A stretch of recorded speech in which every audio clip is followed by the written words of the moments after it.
Hi everybody, welcome back to my barn. My name is Janet Bernard and this is my series on fighting the cancer jungle, and this is section 6 so far. We've done 5 other sections and this is section 6, and this is actually going to be kind of a long one. We're going to talk a little bit about chemotherapy. And I'll tell you, when I was first diagnosed, I remember the doctor said, you know what, Janet, yes, the biopsy came back. We already knew it would, but it came back that it was cancer. And the first words out of my mouth was, when can I start chemo? Because in my mind, everything you watch on TV and you hear about cancer, that's kind of the cure-all for cancer. So I just want to start chemo right away. And he was laughing at me. He said, Janet, most people don't ask to start chemo, but I just wanted to get on a treatment. And in my mind, I envisioned chemo as a wonder drug, but also I envisioned it as me being sicker than sick, not being able to get up off the bathroom floor, not being able to do anything. And, at times I was like that, but there was times I wasn't like that either. So, I thought I would never be able to ride my horse, never be able to play fetch with my dog. I have a blue heeler, and anybody that owns a heeler will tell you they like to play fetch. So I thought I wasn't going to be able to play with my dog. I wasn't going to be able to ride my horse. I'd be too weak to do anything. And I'm actually happy to say that it was hard. It was very, very hard. But for the most part, I was able to do some things for my family.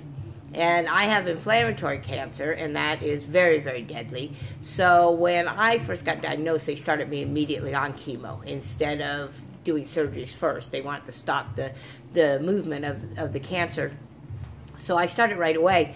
And I would take a weekly chemo treatment in my vein. A lot of times people just take a pill every 3 weeks or something like that. I actually had a treatment once a week, and it was through IV.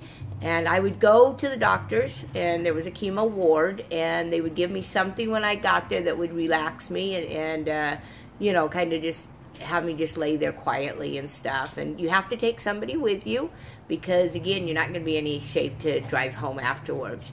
I can't say enough for the nurses and the staff there working the chemo rooms. They were great, entertaining. Usually if the person came with me, I'd tell them bring a book or, some lunch or something, because I'm not going to be, able to socialize with you, because they do. They give you something to relax you. But they also give you something, or at least my doctors did. They gave me something before I even left the hospital to help with the nausea.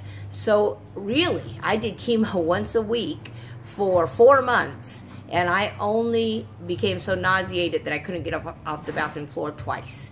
So really, it wasn't as bad as I thought it would be. There was even times during the end of the week, I did it once a week, and there were times during the end of the week that I could get up and actually have my family saddle my horse, and I was able to get on my horse for about 2 minutes and ride around, and then they would have to unsaddle her and put her away. And not their favorite thing to do, because they would have to do something for half an hour for me to walk around for 2 minutes. But it actually got me out of the house, it got me out of bed, and it kept me going. Another thing I want to talk about, hair loss. Before I started chemo, I had hair down, past my butt, and it was hard on me. I thought, for whatever reason, I thought my hair would just start thinning out as I did the chemo treatments. Nope. Went in the shower with a full head of hair and came out completely bald. So, all I can say is it's hair.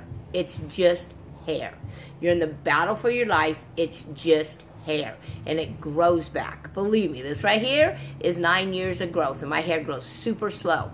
So, again, it's just hair. Just keep telling yourself that. You'd rather be bald and alive than dead with a whole head of hair. So let it fall out. I couldn't wear wigs.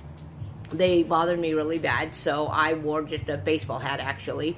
And I know a lot of people do wear wigs. There's a lot of, newer style wigs that you don't even know they're wigs. And so that's up to you, whatever you want to do. I know a lot of cancer places will provide you with a wig, so look into those. If wigs can be expensive, so if you're wanting to wear a wig, then I would suggest you look around first and see if somebody will donate one for you. My kids actually thought it was really cool. They couldn't wait for me to get the wig and walk around. At that time, Hannah Montana was really popular, so they thought I was going to be like Hannah Montana. But one of the hardest things for me when I was going through chemo was how people would treat you. And looking back, I wonder, before I had cancer, if I did this to people. But I would go in a store, and it's not that they didn't want to be around me. That's not what I'm talking about. But they wouldn't look me in the eye. And it was just like, anytime somebody was around you, they just felt so bad for you. You could tell.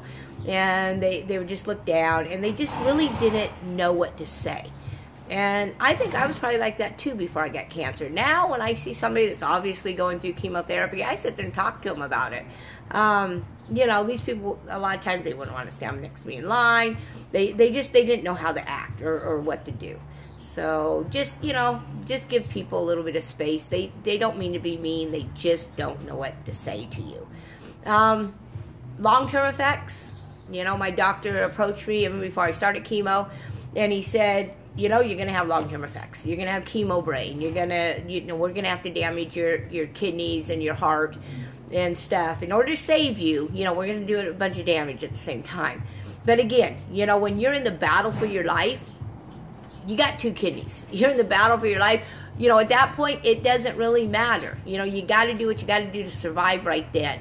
So, I have short-term memory problems, but you have to remember, I went through the strongest chemo that you could, and I went through it once a week in addition to Herceptin, which is a drug for my type of cancer. And I'm going to give the doctors and the people that, were able to find out about Herceptin, thank you very much, because I wouldn't be alive if it wasn't for that. So, neuropathy is one of the conditions that you can get, from that. But just remember afterwards, if you have some long-term effects, don't worry about it. People, they're here to support you. You're surviving. You're making it. Chemo is something that you can live with. So don't miss a chemo appointment. Don't get too shook up over having to have it. You know what? Go to those chemo treatments. Again, do not miss a chemo treatment. I don't care how sick you are. Do not miss one. You're in the fight for your life. Get out of the bed. Get to that chemo treatment. Every single one. Other than that, you know what? Tomorrow we're going to talk about surgeries. Boy, we're just really going on with all this exciting stuff. Chemo and surgeries and everything else. But you know what? You're surviving. Just remember that. If you're watching my video, you're still alive. So say hi to all my horses again. We'll see you tomorrow with the one on surgeries. God bless you. Have a great day.